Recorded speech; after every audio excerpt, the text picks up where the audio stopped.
नमस्कार। हमारे इस खास कार्यक्रम में आपका बहुत स्वागत है और एक बार फिर से इस कार्यक्रम में आपके साथ मैं हूं देवाशीष कुमार। सहारा के खिलाफ लगातार हम मुहिम चला रहे हैं और सहारा से जो भी पीड़ित व्यक्ति हैं, जितने भी परिवार हैं, उनके साथ लगातार हम मिल करके सहारा के खिलाफ जो भी आवाज उठाने की कोशिश हो रही है, वो उसमें हम एक छोटा सा हिस्सा बन रहे हैं। और इसी तमाम हिस्से में से हमारे साथ सहारा से लड़ रहे, सहारा के खिलाफ आंदोलन कर रहे तमाम लोग भी जुड़ते हैं। और इसी कड़ी में आज हमारे साथ एक बार फिर से रमेश सिंह जी जुड़ चुके हैं, जो कि उत्तर प्रदेश के अध्यक्ष हैं ठगी पीड़ित जमाकर्ता परिवार से। रमेश सिंह जी, सबसे पहले तो बहुत स्वागत करता हूं हमारे इस खास कार्यक्रम में एक बार फिर से। टीम को लाख लाख धन्यवाद सर। आप ही एक अकेले ऐसे चैनल है सर जो ठगी पीड़ितों का आप आवाज उठा रहे हैं सर। जी जी सर। रमेश जी, बहुत बहुत शुक्रिया। रमेश जी, चलिए इस कार्यक्रम की शुरुआत करते हैं। और शुरुआत में सबसे पहले, क्योंकि बहुत सारे दर्शक लगातार हमारे साथ जुड़ रहे हैं और लगातार इस कार्यक्रम को देख रहे हैं, पसंद भी कर रहे हैं, तो मेरा सबसे पहला सवाल आपसे यही है, जो नए दर्शक हैं उनके लिए भी ये जानना बहुत जरूरी है कि आखिर सहारा एक जी सर। समय में क्या थी। क्योंकि आप उतने दिनों से इस पर संघर्ष कर रहे हैं, इस पर रिसर्च कर रहे हैं, तो मैं आपसे सबसे पहला सवाल यही पूछना चाहूंगा कि सहारा आखिर क्या थी, सहारा कैसे लोगों को अपने चंगुल में फंसाते गई और सहारा से लोग कैसे जुड़ते गए।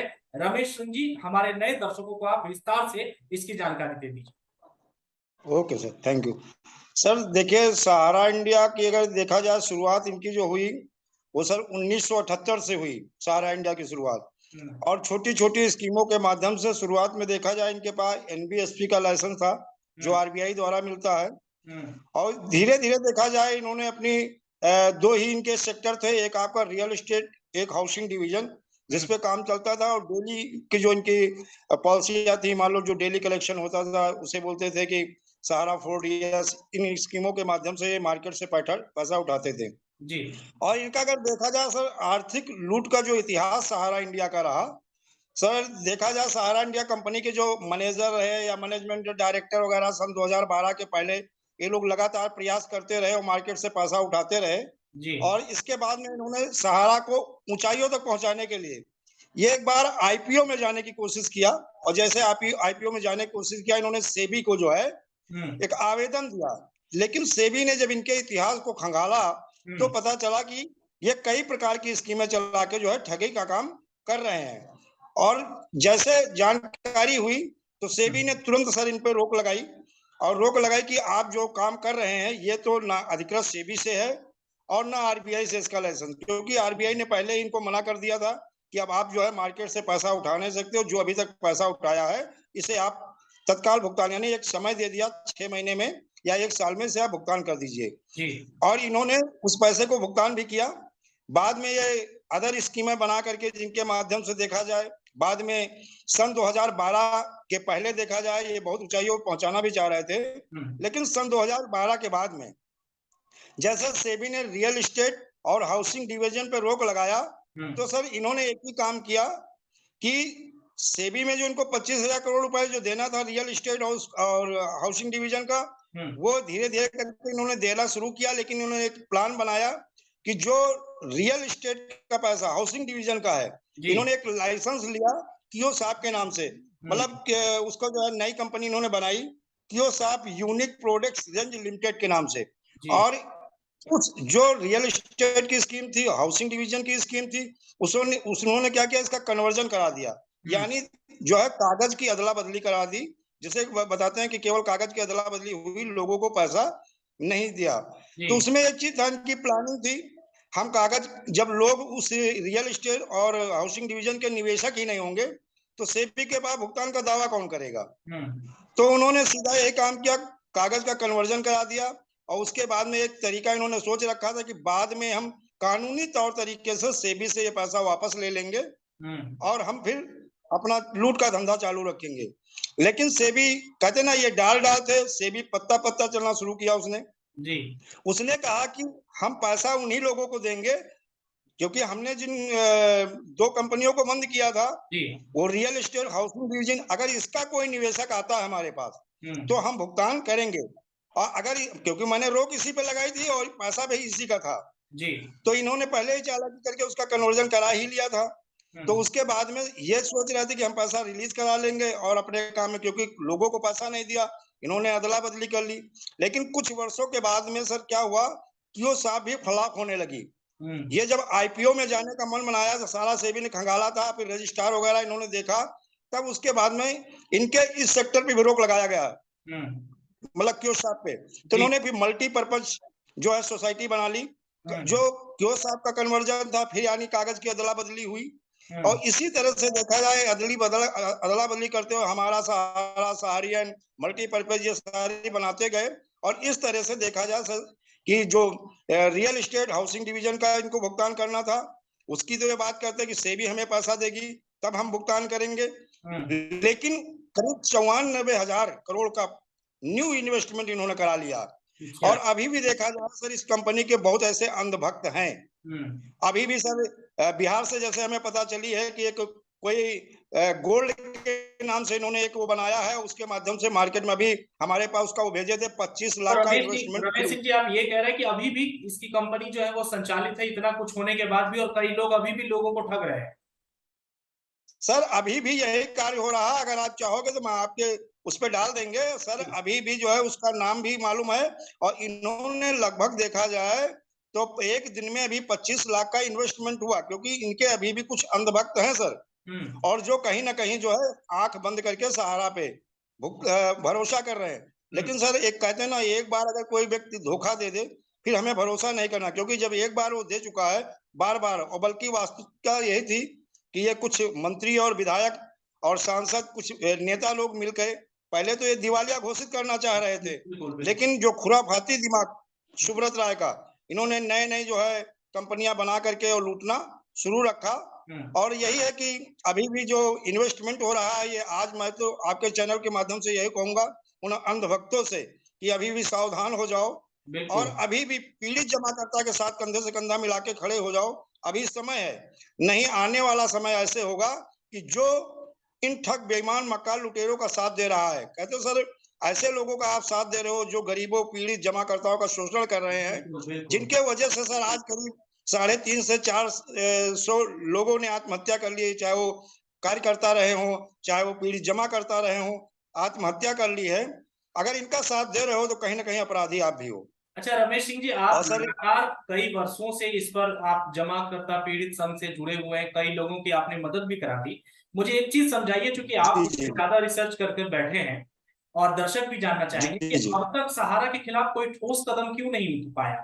अभी भी सहारा के जब सेबी उसके तरफ पड़ी, तो आखिर क्या वजह रही? क्या राजनीतिक दबाव रहा, या फिर सहारा इतना पावरफुल बन गया था, सुब्रतो राय इतने पावरफुल बन गए थे कि उनको कोई बाल भी बांका नहीं कर सकता था? कि क्या वजह थी कि इतना प्रेशर होने के बावजूद भी, इतने लोगों की आत्महत्या करने के बावजूद भी सरकार कुछ नहीं कर पा रही है उनके खिलाफ?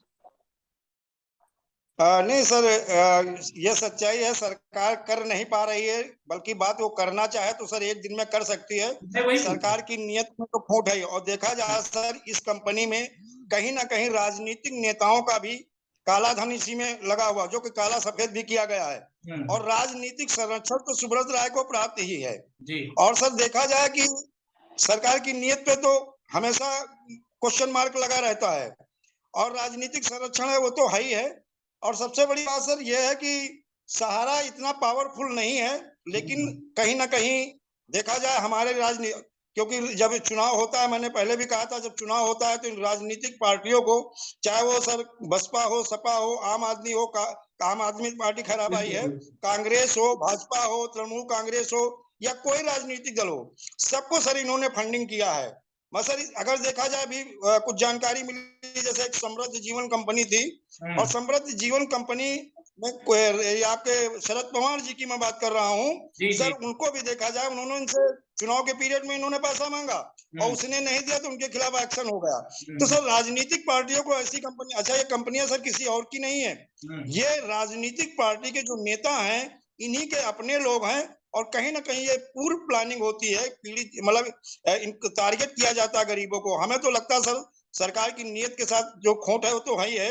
सरकार की पूरी मंशा है कि जो गरीब है वो कभी अमीर ना बन पाए, वो कभी जो है, क्योंकि उनको ऐसा बना देना चाहती है हमारी सरकार कि गरीब इतना गरीब रहे कि जो वो भीख की तरह हमसे मांगता रहे और हम उन्हें देते रहें। ये कभी इस लेवल में ना आ पाए जो हमारे बराबर खड़ा हो सके। बस अच्छा। यही है। और राजनीतिक पार्टियां, जी सर, हम्म।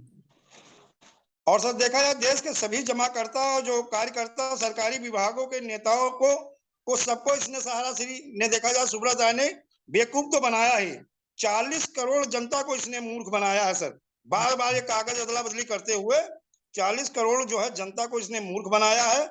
और सर आत्महत्या के, अब ये कहता है कि मेरे पास पैसा नहीं है, अरे सर पैसा बहुत है, ये देना नहीं चाहता है। और राजनीति वह कहते ना, आप हमारे संकट में हमारे साथ खड़े हो, चुनाव के पीरियड में आपने हमें फंडिंग, सारी राजनीतिक पार्टियों को सहारा जैसी बहुत सा सहारा हो, चाहे सर आपका साई प्रकाश हो, श्री राम कंपनी हो, खेतेश्वर हो, जोतेश्वर हो, और बाइक बोर्ड हो, या एलके मिस्ट हो, बहुत सारी क्रेडिट कोऑपरेटिव, ये सारी सर राजनीतिक पार्टियों को फंडिंग करती है। अगर सर फंडिंग करना बंद कर दे तो ये कंपनियां बंद हो जाती हैं। बिल्कुल। तो ये फंडिंग करती थी। आज सर सहारा सब राजनीतिक पार्टियों को कहीं ना कहीं चुनाव के पीरियड में मदद की है, और आज जब उसका समय आया है तो सारी राजनीतिक पार्टियां सहारा के खिलाफ बोलने में परहेज कर रही हैं, क्योंकि कहीं ना कहीं इनका वीक पॉइंट सहारा के पास है, इन नेताओं का।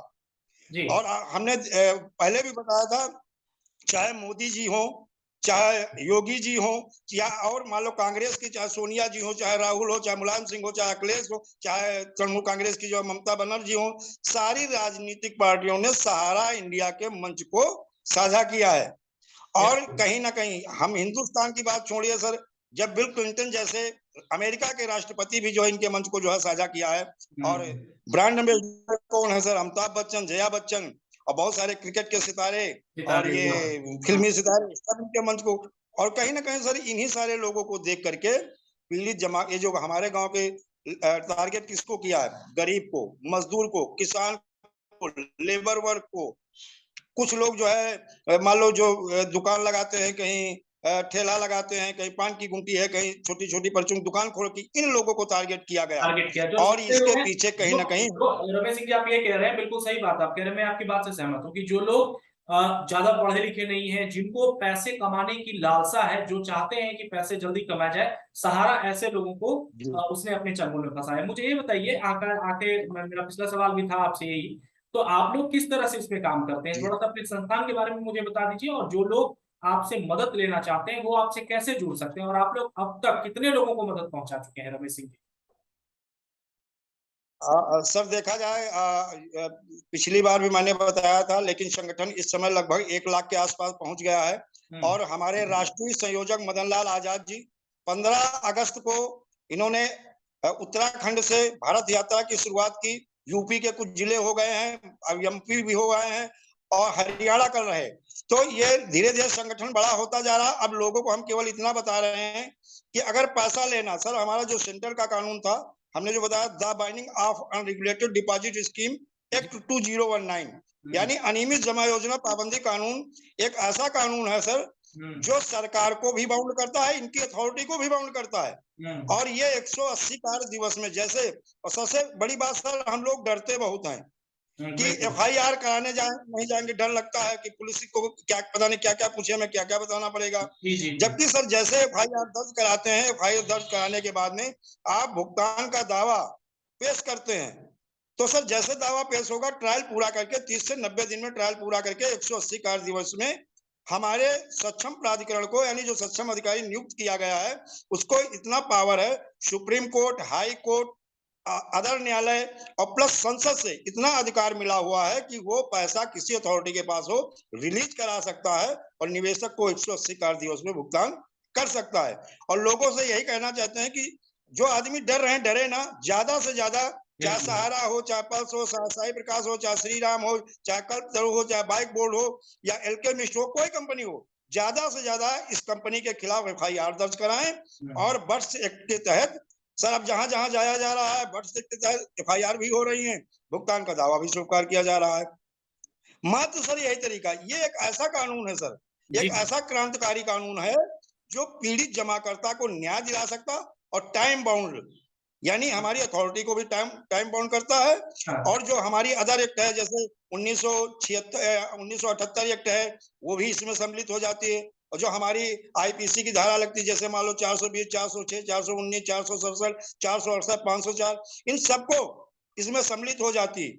और सारी मैंने धाराओं को जब अध्ययन किया तो पता चला बर्थ एक्ट एक ऐसा कानून है जो 180 कार्य दिवस में हर पीड़ित जमाकर्ता का भुगतान। और अभी तक जो लड़ाई सब चल रही थी ना, सेबी बनाम सहारा और जी। सहारा बनाम सेबी, सेबी बनाम पल्स और पल्स बनाम सेबी, साई प्रकाश बनाम सेबी, सेबी बनाम, तो सर अभी तो ये अथॉरिटी और ये ठग लड़ रहे थे। और सर जानते हो, कभी बदला सहारा का वकील नहीं पहुंचा तो डेट बढ़ गई सुप्रीम कोर्ट में, कभी बदला का वकील नहीं पहुंचा तो डेट बढ़ गई।